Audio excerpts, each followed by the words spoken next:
They didn't love you. They loved the character you played to survive. From your earliest days, you sensed what the world needed you to be. Maybe it was the easy child who never complained, the achiever whose grades made everyone proud, or the silent observer who learned how to avoid conflict with a well-timed smile.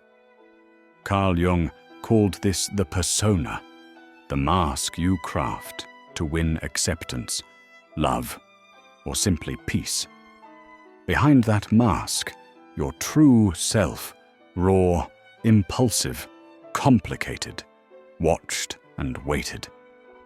You quickly discovered that being authentic meant risking disapproval, rejection, or even punishment. So you edited yourself, line by line, until your real needs were hidden in the footnotes. Psychologists know the persona isn't chosen consciously. It grows out of necessity, adapting to family rules, social pressures, and silent expectations.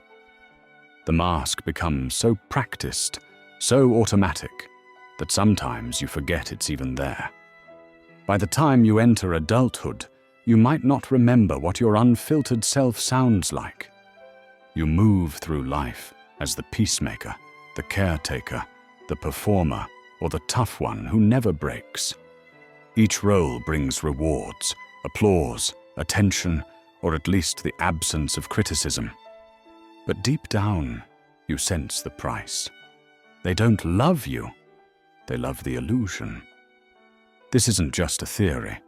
Research shows that people who feel they must perform to earn love are more likely to suffer from depression, anxiety, and a persistent sense of emptiness. Living behind a mask is exhausting, like holding your breath in a room full of people. Jung understood this suffering. He wrote, "The privilege of a lifetime is to become who you truly are." But how do you find your way back to yourself when the world rewarded the mask? It starts with looking honestly at how your persona was built.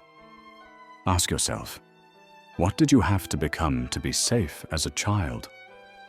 What parts of you were rewarded, and what was punished or ignored?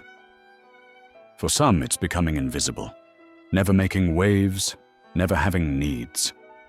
For others, it's growing up fast, always being the responsible one, while childhood slips quietly out the back door. These roles once protected you. Now, they limit your life. As you get older, the cracks start to show. Maybe it's the constant pressure to please everyone, the fear that someone will find out you're not as put together as you seem, or the longing for a deeper connection you can't quite reach. You wonder if anyone really knows you, or if you even know yourself. This is where dark psychology enters. The mask is more than social strategy. It can become a form of dissociation, where you lose touch with your feelings, act out scripts you never wrote, and end up in relationships where you're loved for the role, not the reality.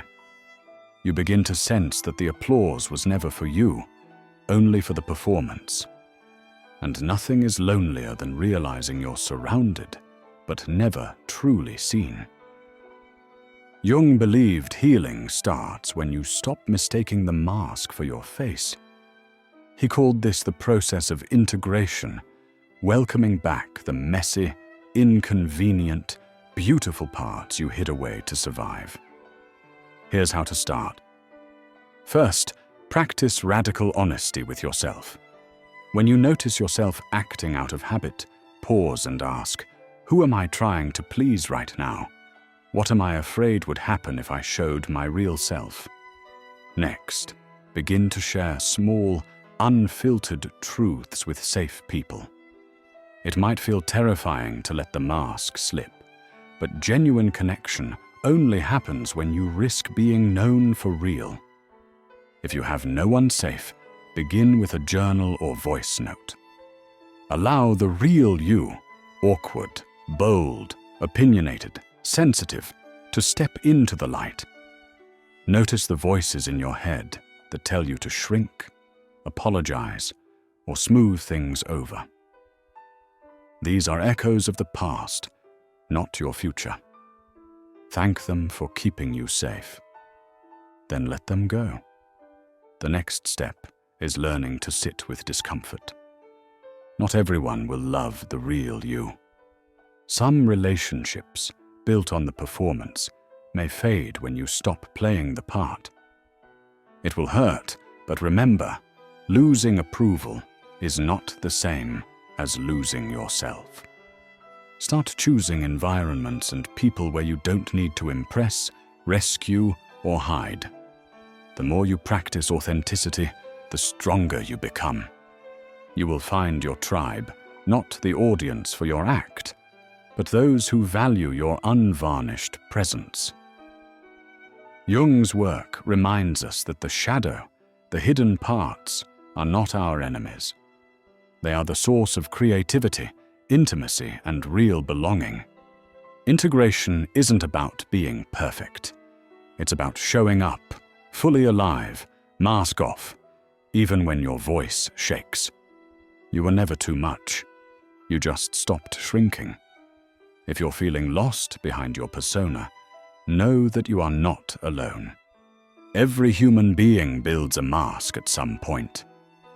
But the real adventure, the privilege of a lifetime, is to finally take it off.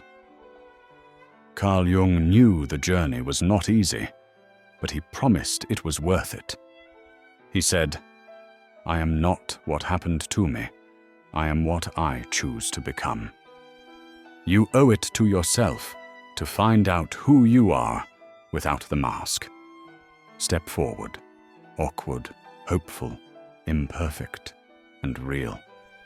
In the end, the only love worth having is the love that finds you with your true face shining. If you're ready to drop the act, subscribe for more on Jung, shadow psychology, and the art of becoming who you truly are. Share in the comments, what part of yourself are you reclaiming today? Let's walk this path together, mask-free.